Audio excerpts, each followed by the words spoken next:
ሰላም ሰላም ውዴ የዩቲዩብ ቤተሰቦች እንደምን ቆያችሁ? እኔ ነጻ ይባላለሁ። በዛሬ ቪዲዮ የማሳያችሁ የጥቁር ገብስ ጥቅምና አጠቃቀም ነው። ስለዚህ ከዚህ በፊት ጥቁር ገብስን እንደ ማንኛውም እንደ ነጩ ገብስ ለበሶ ወይም ለገንፎ ብቻ የምትጠቀሙ ሰዎች ከዛሬ ጀምሮ ይህን መረጃ ልስጣችሁና በተለያየ ጊዜ ወይ በተለያየ ቦታ ብዙ ሰዎች ይሄን መድኃኒት መጠቀም ሲችሉ ብዙ ወጪና ብዙ ዋጋ ሲከፍሉ እሰማለሁኝ። ያም ምንድነው? ጥቁር ገብስ ለተለያየ ጉዳይ ያው መድኃኒት እንደሆነ ይታወቃል። ይሄንን ግን ብዙዎች አያውቁትም። ለምሳሌ ከመጀመሪያ ሲጀምር ጥቁር ገብስን ለምንድን ነው የምንጠቀመው ብንል እናት የሆንን ሰዎች እንደኛ አካባቢ እንደኛ ባህል ለእናቶች ለወገብ ህመም ነው የሚሰጠውና እናቶች የሆንን እኛ አካባቢ ያው ከነም ጭምር ለወገብ ህመም ከየትኛውም መድኃኒት ወይ ከየትኛውም ምግብ በላይ የምንጠቀመው የጥቁር ገብስን ነው። ያንን እንዴት ነው የምንጠቀመው? ከእናቶች ውጪ ደግሞ ስብራት የገጠማቸው ወጣቶችም ሊሆኑ ይችላሉ፣ አዋቂ ሊሆን ይችላል፣ ህፃናትም ሊሆኑ ይችላሉ። አደጋ ደርሶባቸውም ሊሆን ይችላል፣ ወይም ወርቆም ሊሆን ይችላል። ስብራት ከገጠማቸው እንዴት ነው የሚደረገው?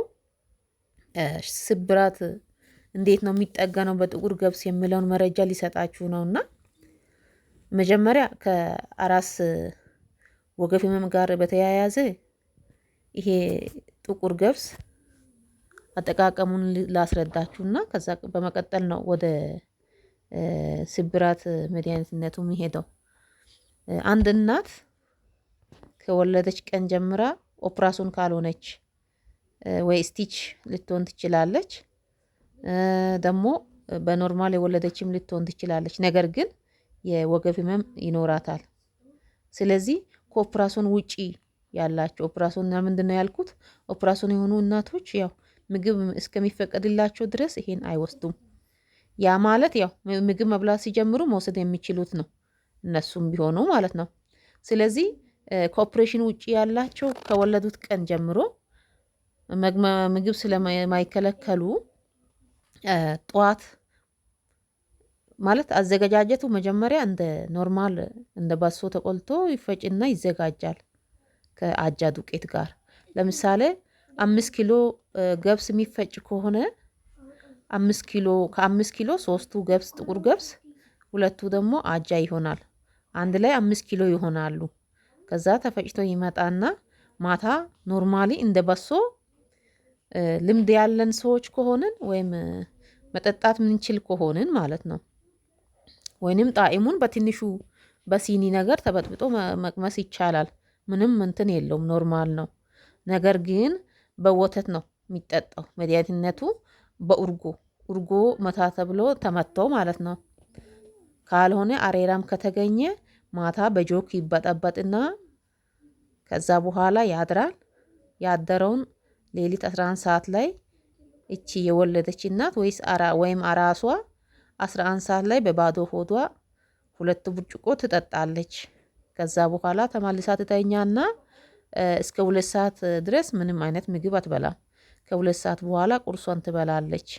ይህንን የምታደርገው ዘውትር ለ5 ቀን ጠዋት ወይም ለ7 ቀን ለ1 ሳምንት ማለት ነው ማድረግ አለባት። ከዛ በኋላ ወገቧን ቼክ ታደርጋለች። ህመም ካለ አሁንም ለቀጣይ ሳምንት ተከታታይ 1 ሳምንቱን ትጨምራለች፣ ሁለተኛ ሳምንት ማለት ነው። ከዛ በኋላ የትኛውም አይነት የወገብ ህመም እንደማይኖር በትክክል በራሴ የሚያረጋገጥኩት ስለሆነ የአራስ ወገብ ህመም በዚህ ይጠገናል ማለት ነው። ምንም አይነት ሌላ ቡልጣም ላይ ያስፈልግ ይችላል። ተጨማሪ ሆኖ እንደ ምግብነቱ ሊጠቀም ትችላለች እንጂ ምንም አይነት ሌላ ተጨማሪ የወገብ ህመም ለህመም ተብሎ የሚሰጥ ምግብ ባይኖርም ችግር የለም። ይሄ ብቻውን በቃ ይጠግናታል። ይሄ ለአራስ ለሆነች ሴት ነው። ሌላ ደግሞ ለስብራት ሲሆን እንዴት ነው የሚደረገው? አንድ ሰው ከሞተር ወርቆም ሊሆን ይችላል። በሌላ አደጋም ሊሆን ይችላል።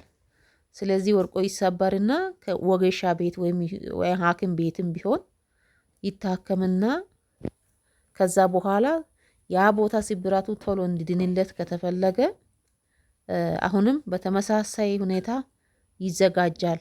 አጃ ግማሽ አጃ ተደርጎ ግማሽ ጥቁር ገብስ ይደረግና እንደ በሶ ተቆልቶ ይፈጫል። ከዛ በኋላ መድኃኒትነቱን ግን ልናቅ ምንችለው በወተት በአሬራ ወተት ወይም በእርጎ ስንጠቀም ነው። እና አፕታይት ለሌላቸው ነው እንደ ባሶ በውሃና በሱካር ያልኩት።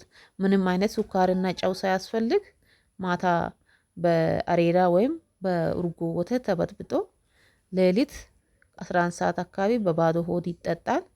ለስብራት ሲሆን እስከ 1 ወር ነው እንደኛ አካባቢ የሚጠቀሙትና በቃ ምንም አይነት ጥርጣሬ የሌለ ጉዳይ ነው። እንደ ማስቲሽ ነውና ስብራቱን የሚያስይዘው። ይሄን ለማያውቁት ሼር እንድታደርጉ እፈልጋለሁ። ስላዳመጣችሁኝ አመሰግናለሁ። መልካም ቀን ይሁንላችሁ።